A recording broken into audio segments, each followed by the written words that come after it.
we started the week by saying, our next three opponents have a combined record of 9-0. It's time to go. We're really going to see what we're made of, and that's okay. We're not shying away. I talked to them about, the Ric Flair, to be the man, you got to beat the man. And so that's okay. That's how you get better. And that's where you see where you're at. So it's not going to be for the faint of heart. It starts with Lakeview, and we're definitely not looking past them. We're going to take it one game at a time. Like I said, the cliches, and they're true, but it's football. It's fun.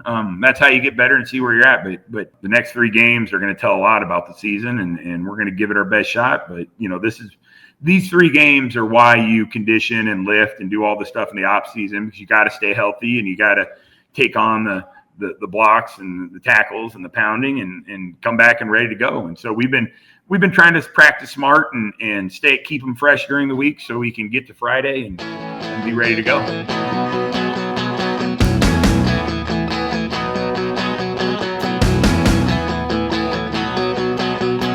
Welcome back to Small Town Ball, a podcast presented by Hurrdat Sports and NEBPreps, and none other than Mount Michael Benedictine football coach Jay Landstrom hanging out with us. Coach, first and foremost, this has been, in my eyes, kind of the story of C1 so far, has been your team's 3-0 start.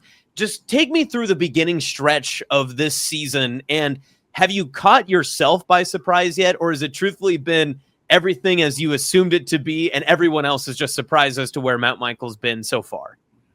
I would say I'm pleasantly surprised. I thought we had the capability and potential to do this. I knew, our first couple games are tough. I thought we would be an improved team from last year. You just can't guarantee that will always show up on the scoreboard. Lucky enough for us, it has. I'm just really proud of the team, our leadership, the amount of hard work our entire team put in the off season. And we came in wanting to be better, and we've had some of the seniors and our captains really step up and set the tone for that. And like you said, it's been a good start, and we're happy to be here so far. So, Coach, I do want to ask you a little bit about coming off of last season to where you started in such a strong start to 2025. You were 2-7 a year ago, but did you start to see some of these seeds being planted for success early on, either last year or some of the years prior, that have led to this strong start? Yeah, I did. Especially, our juniors last year. We graduated some good seniors, but we had some juniors that played key roles, and we thought they'd be a year better, and some of our sophomores as well.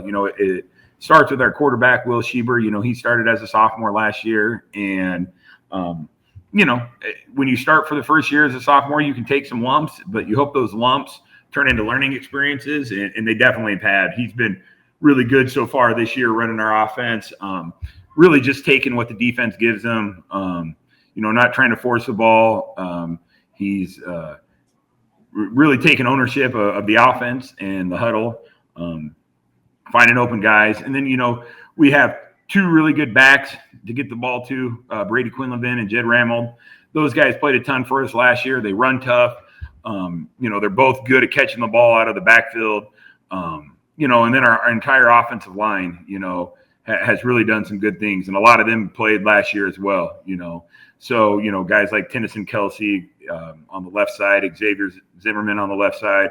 Our center, Cole Rogge, has improved a ton. He might be our most improved player on the team. He's having a great year. And then on the right side, Will McTaggart and Peter Troutman and Barrett Hageman have all played really well. And those guys have just worked really hard in the offseason. And so, it starts with them. But, yeah, we planted some seeds last year. We took some lumps. We played a really tough schedule last year. This year is just as tough, but we're a year older and a year more experienced, and thankfully so far a year better. And Coach, whenever I talk to a coach or a team just about the improvement from one year to the next, I get kind of the general sentiment from that past year that there were lessons to be learned and lumps to be taken. Was there a significant moment last year that you remember that your team just maybe had a sour taste in their mouth, or there was a one point or play or something along those lines that you remember that kind of turned the corner as to where this season can now lead on in 2025? Well, I guess when I think of that, I think of the 7th game of the year. We lost our last home game of the year to a good DC West team. It was real close. We had we just couldn't quite get over the hump. We had an opportunity to win, and we didn't do it. And I know that upset a lot of our kids, and we were right there. And then the following week, we beat Concordia and on the road at Concordia, and we played really well and beat them convincingly, and that was a big win for us. And then the 9th game, we came back and lost a close game to Loganview, where our special teams kind of let us down, and we weren't able to just get off the field in some key moments on 3rd down. And so we finished with kind of a little roller coaster at the end. But beating Concordia was a really good feeling, and then kids wanted to have that feeling more, and then losing 2 close ones to DC West and Loganview, that upset us, and I think it's turned into motivation for this year. So I would point to those 3 games. So obviously getting into your 3-0 start this year, a lot of people probably maybe took a mental note of that week 1 win against Auburn, the 35-0 victory. But week 2 is where you really made your hay. And a lot of people started to notice where your team was trending when you went on the road at SCOTUS and the way you did it. A second half shutout. You went into halftime down and scored. What was the turning point in that contest to kind of know, hey, this season's a little bit different than last? Well, first of all, we were down 10-0. Then we were down 17-7 in the first half. And, we never panicked. We never, looked confused or worried. We just kept playing, and that was a big deal, and in the second half there, Will Schieber made a really, kind of off script, nice throw for a touchdown pass to Brady Quinlan, and then on later in that half on a 3rd down, we hit our tight end Luke Bittner for a big catch as well, for a big 3rd down, and then our offensive line really took over. Those guys I mentioned before just really blocked well. We got the ball to Brady and Jed. Our fullback, Charlie LaRue, is a really good blocker, leads the way, very unselfish. And then, Luke Bittner and our other tight end, Blaze Beller, they just kind of took over. And I felt like we warmed down and we stuck to our game plan and never panicked. And it was just it was a big win because SCOTUS is a really good team and they have a really good quarterback and obviously a good program, and going on the road to beat them up there. And like you said, shutting them out in the second half. I give a lot of credit to the coaching staff, our defensive coordinator, Tyler Linder. It was just a big win, and it was one of those where in the moment we were just playing, and then afterward you're kind of like, all right, good for us. That was a good win. So, Coach, you got to walk me through about maybe that Friday night, early Saturday morning. You get the win at SCOTUS, and you're starting to get a lot more attention. I know that was a moment that I said, oh, wow, okay, Mount Michael might be on the map for this year. When did you start to notice that more attention was getting pointed towards your program, especially after a big win like that? Well, you just, I don't know. You start getting, asked to get interviewed, and you see stuff on the social media. Then we start to be in the receiving votes for rankings, and you kind of slide into the top 10, and you're like, all right, well, we are getting recognized. But, it's been nice. I like the recognition for our players. That's what it's all about. They put in, like I said, a ton of hard work, and they deserve to be recognized. So it's been good for not only our team, but the school and whatnot. Mount Michael is a special place, and I invite anybody to come out on campus and check it out. And there's a lot of good things going on there. So, it's been a while since the team and the schools had that attention, and it's just fun, and it adds to the whole high school football experience.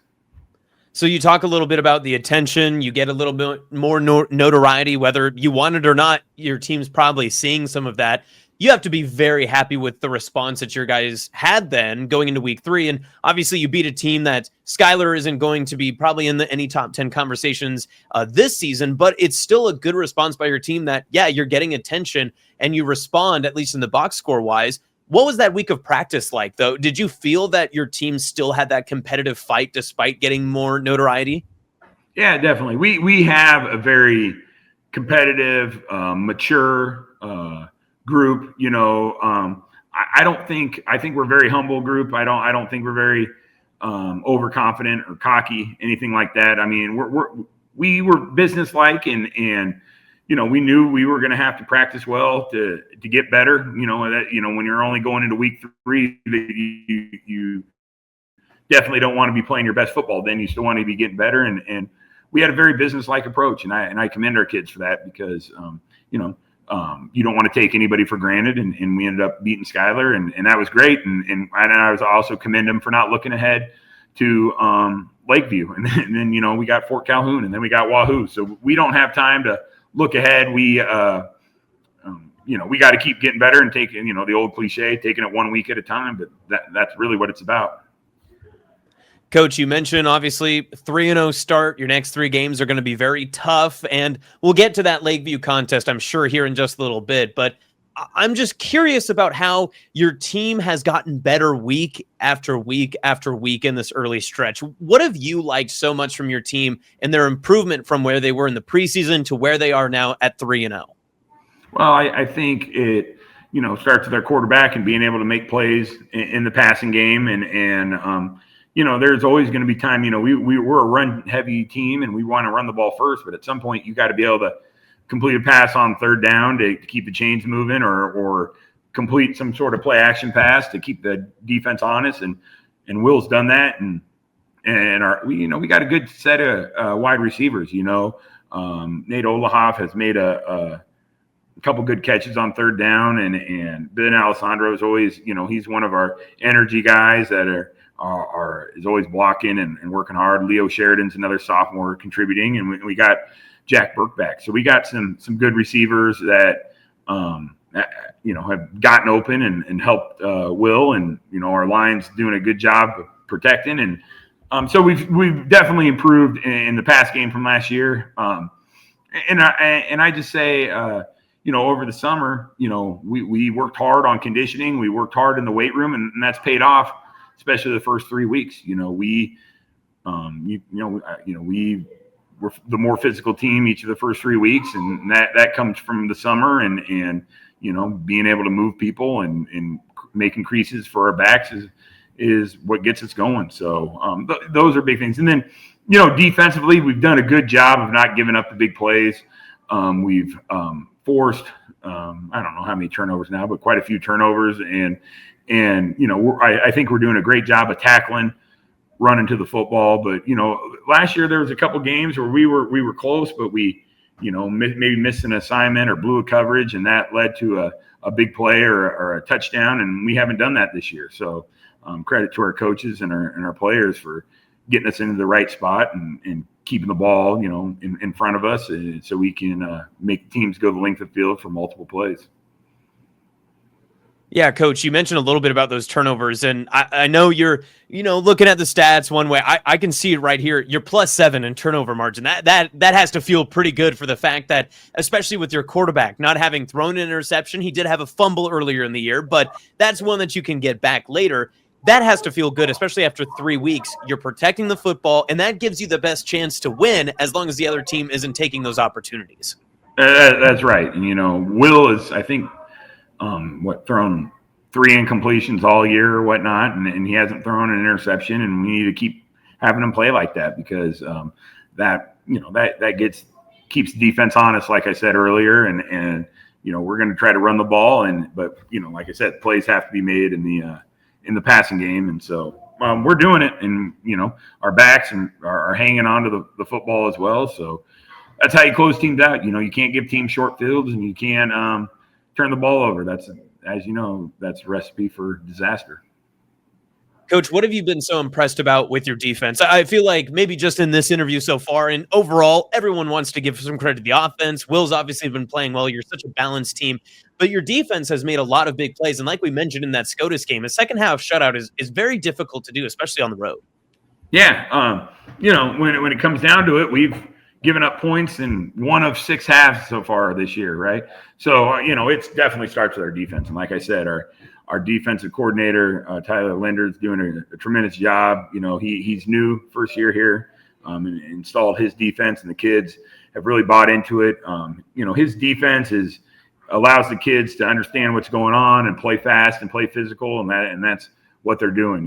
We're having a lot of interchangeable parts, but they're playing outstanding. And, our defensive line is a lot of those same guys that start on the offensive line. Luke Bittner has been really good at outside linebacker for us, and we're excited about how well he's played. And, our 3 inside backers, Jed Ramold, Xavier Zimmerman, Charlie LaRue, have really done a good job as well. And so, we're forcing turnovers. Like you said, we're not giving up the big play, and we're running to the ball, and good things will happen. I think our tackling has been really good. And so, our tons of credit to our defense and all of our players for buying into the new system, and we're really executing at a high level so far. Coach, we mentioned that balanced offensive attack, and I know you talked about kind of your philosophy and how you go. You've increased those rushing yards every single week that you've been going, but the passing attack has been pretty lethal at times as well. Do you just go with kind of the hot hand theory, or how do you keep kind of a balanced attack as you're going through this season, and especially as wear and tear starts to build up on the team and you start to try to find what is working best as the season continues? Yeah, it's got to get the ball to your playmakers, and you got to, take what the defense gives you. And then, no defense can cover everything. So you don't never want to force anything. And we have to, find what's open and take it. We try to stress to Will, you don't go broke making a profit. So, getting 4 yards on first down or 4 or 5 yards on 2nd and 8 is a huge deal.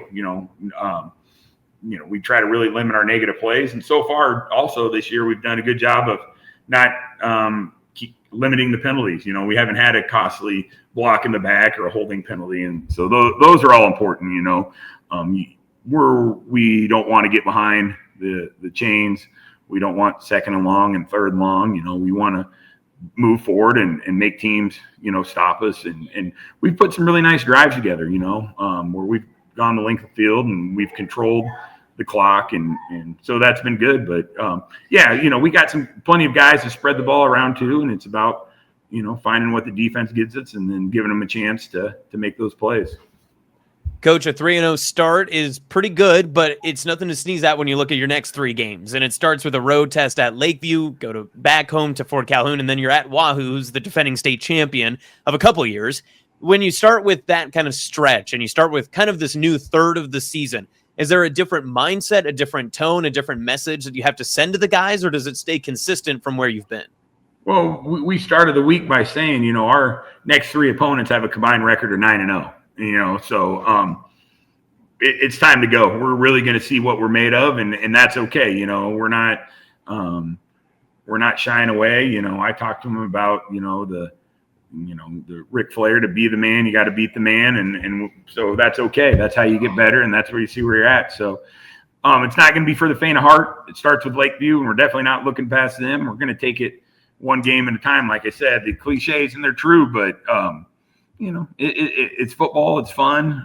That's how you get better and see where you're at. But exactly like you said, the next 3 games are going to tell a lot about the season, and we're going to give it our best shot. But these 3 games are why you condition and lift and do all the stuff in the off season, because you got to stay healthy and you got to take on the blocks and the tackles and the pounding and come back and ready to go. And so we've been trying to practice smart and keep them fresh during the week so we can get to Friday and be ready to go.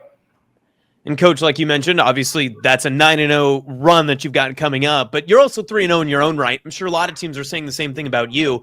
One thing that I've heard just through your talk so far and what we've talked about, physicality and the level of play and physical play seems to come up a lot. How important is physicality in these next 3 games, and especially what you have coming up on Friday?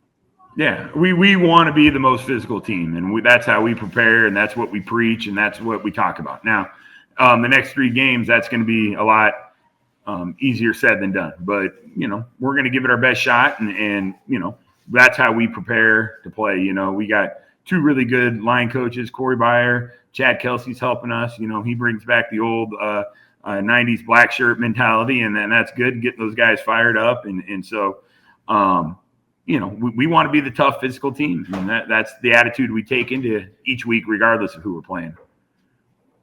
Coach, looking at Friday's opponent, you're at Lakeview. I mean, the grass always seems to be 12 inches tall whenever anyone goes out to Columbus Lakeview as it is, but that is going to be a rough and tough game. And like you said, it's a little bit about mindset, but it is something that Lakeview is going to bring their physicality to you as well. How important is an early and fast start against Columbus, especially just setting that tone? Oh, it's very important. You joke about the grass, but when you look at it on film, man, that looks like a fairway. I don't know what they do out there, but that looks good. So good for them.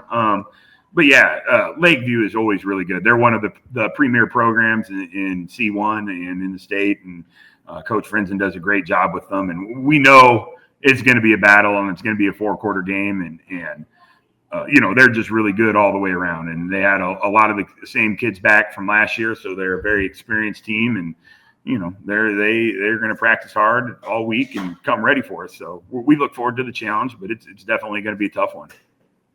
Do you feel that your team, I mean, the coaching staff you mentioned, they're geared up. They know how important a game like this is, especially this next stretch can be. But do you feel the team get a little bit more excited because that level of competition is going up? You get a chance to really prove how good this team can be. Yeah, it did. You could sense it on Monday. It didn't take much to get their attention. They were excited and ready to go. So we were ready on Monday. We had our homecoming over the weekend. So they had a little fun over the weekend, but they came Monday and are really all week ready to go. So, they're definitely excited. And like you said, you get a little attention and the spotlight turns on, and, you either, most teams embrace it. And I think we're going to be a team that embraces it, and we're looking forward to the challenge. So it's exciting. And we're going to, like I said, we're going to see where we are against a quality team like Lakeview. So this is a coach's dream. Homecoming is done. You're the underdog. You're on the road. I mean, the speech has already written itself. You just need Lakeview to say something bad about you, and you've got everything you need. Well, I don't think they're going to say anything bad about us, but I always joke every time I see Coach Frenzen, when I was at a freshman at Hastings College, I did my first teaching practicum under him over at Hastings High. So that's how old he is. I'll give him that. But, he's a great coach, a really good guy, has, like I said, put together one of the top programs in all the state. So, we'll find out where we are after Friday night, definitely. Yeah, you did the opposite. You just gave them the bulletin board material. Now Frenzen's coming after you. Well, that's okay. That's all right. They're going to be plenty motivated anyways. But like I said, I like to give them a hard time. So looking at this from your side, obviously, you can control what you can control. We talked about the kind of the physical nature and everything outside of X's and O's. But when it comes to this game too, do you try to open it up a little bit more, spread it out, get it going, and take more chances than what you have done so far this season? Or is it about sticking to what has been working and working forward through what got you to a 3-0 start into this game? Well, in some ways, it's both. We're going to definitely try to run the ball. But I tell you what, Lakeview has a big, tough, physical defensive line. And, we're going to try to run the ball and we're going to do what we do, but we're also going to need to mix it up and loosen them up and that as well, because they got some big, tough dudes up front. And if you just think, you're going to be able to run the ball at them 60 times and never throw it, we'll see. But they're big and physical. So, but we got a lot of confidence in our offensive line, so we're not going to back down from anybody. But they're big and physical. They got 2 really good inside linebackers. So in some ways, it's a strength versus strength.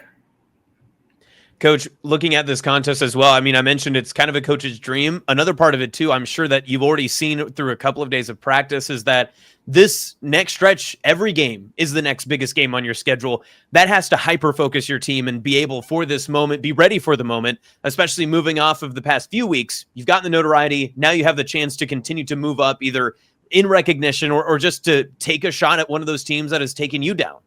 Yeah, I mean, it's kind of funny, we haven't even started district play yet. That don't start for 2 weeks. So that, and that's kind of when the real season starts. So, we'll give it, it's just, we got a tough schedule and we're going to be district ready. That's for sure after these first 4 games. And, it's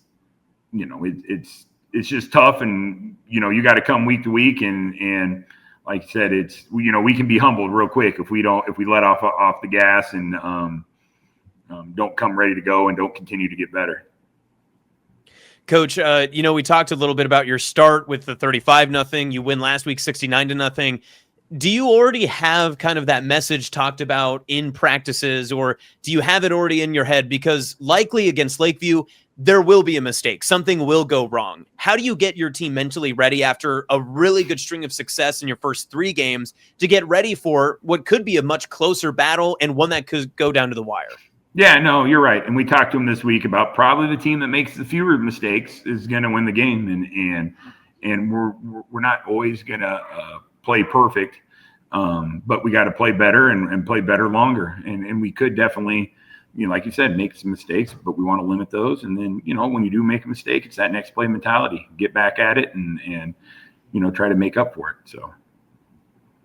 Coach, we talked about it before we turned on the mic, but I do have to ask, how cool is this to know that this is a game of the week moment for you guys? I mean, you get Mike Sauter out there. He's a pretty big deal, I'm told. Yeah, I mean, really he's kind big of a deal. boss. Really so, big deal. Don't tell him I said that, but it is cool because now you get that moment, you get the extra attention, but it does represent and recognize your players' efforts, your team and program, and where they've come to be able to play in a big game on Friday night. Yeah, I mean, it's fun. Like we told the kids that, hey, we are the game of the week. We ended up winning that poll, and thank you to all the Mount Michael community and even the Lakeview community that voted for our game. I think it's really cool what you guys do and that attention. And, like we said, we told them, like, this is a fun game. This is one of those games when you go to your 20-year reunion, you're going to talk to your buddies about and enjoy it. And this is what high school football is all about. This is what you want. And it's cool that it's going to, be captured and remembered. And the best thing we can do is play our best, and do our best. And hopefully it's a great memory and a fun game, I look forward to it to being a close 4-quarter game. So it's fun. And like I said, the coverage is cool. So it's good for both teams and Mount Michael community for sure. Coach, well, we appreciate your time. We're recording this late on a Wednesday night, so I appreciate you making a little bit of time for us. But I will say this. I'm looking forward to a great game, looking forward to seeing all the coverage and everything that comes out for it. But if that haze starts to roll in late night at Columbus Lakeview like we've seen from some of those summer practices, that's scary. You better get out of there because I never know what comes out of that fog and that mist that kind of always seems to be creeping around. Absolutely. And I'm not the fleetest of foot, so I guess I'll just have to hopefully outrun somebody, not anybody. But yeah, no, I don't want to find out that too. So, but hey, I know Lakeview has a top-notch setup, and they're it's gonna be a great high school football atmosphere. So, Friday can't get here soon enough. Only 2 more sleeps, and we'll see what we're made of. Coach, we appreciate your time tonight here on Small Town Ball. Best of luck to your team, and really look forward to hopefully getting back out there to Mount Michael. Last year was my first time going out there for a soccer contest. I have a feeling that Friday Night Lights are maybe a bit more exciting than nothing against the boys soccer team. I think that they're fantastic, but that Friday night environment has to be fun. So they're doing great. But yeah, come on out. We got students, parents, family members. Tailgating before the game. We have a great student section, either, Duchenne or Marion or Mercy's cheerleaders come out. It's a lot of fun. The kids can run around and play in the end zone. It's a really cool setup if you've never been out to Mount Michael. I really compare it to like a kind of a small college feel, and kids live on campus there. So it's awesome. Come check it out. Our next home game will be after Lakeview, Fort Calhoun, and like you said, another big game. So, and I do, before we go, I do remiss if I didn't mention our 2 other assistant coaches I haven't talked about was Jens Gregory, who's in first year, and Jared Highland, who's our quarterbacks coach, who's really helped Will Schieber and all of our quarterbacks a ton. And I've coached with him for a long time, and he's a really good coach. So both of them are, and we have a great staff. So I just want to publicly shout out the whole staff. Coach Braden's another one, and they do a great job and make me look good and make my life a lot easier. So I appreciate all their hard work. So I just wanted to say their names as well because they deserve some credit. Yeah, absolutely. We'll throw them in the transcript, of course. We'll make sure that they get in there. Last thing, completely underrated concession stand in Mount Michael. Place is fantastic. I mean, I know you mentioned the tailgating, but the concession stand is on point. Baseball game last spring, they had these shrimp fajitas, and I sampled those. I'm not going to lie, I might be the world's worst food critic because I eat about everything. But the shrimp fajitas, and when they bring those back, they've had pulled pork. Trying to think, a bunch of stuff. But yeah, it is really good. So yeah, it is top of the line concession stand. Shout out, and that's all the parents. They all volunteer there to make those tremendous burgers and dogs and stuff. So yeah, if you come out to a game, bring a little extra money for the concession stand, and shout out to the parents for putting all that together because they do a good job, great job with that. Yeah, top of the line stuff there from Mount Michael. Appreciate your time, Coach. As always, this is Jay Landstrom, Mount Michael Benedictine football. They've got a big contest coming up at Columbus Lakeview, so really looking forward to seeing how that one turns out. Appreciate his time. This is another production of Hurrdat Sports NEBPreps. If you're looking for more, including that top 10 poll, you can check it out, hurrdatsports.com. We'll see you again next time for more.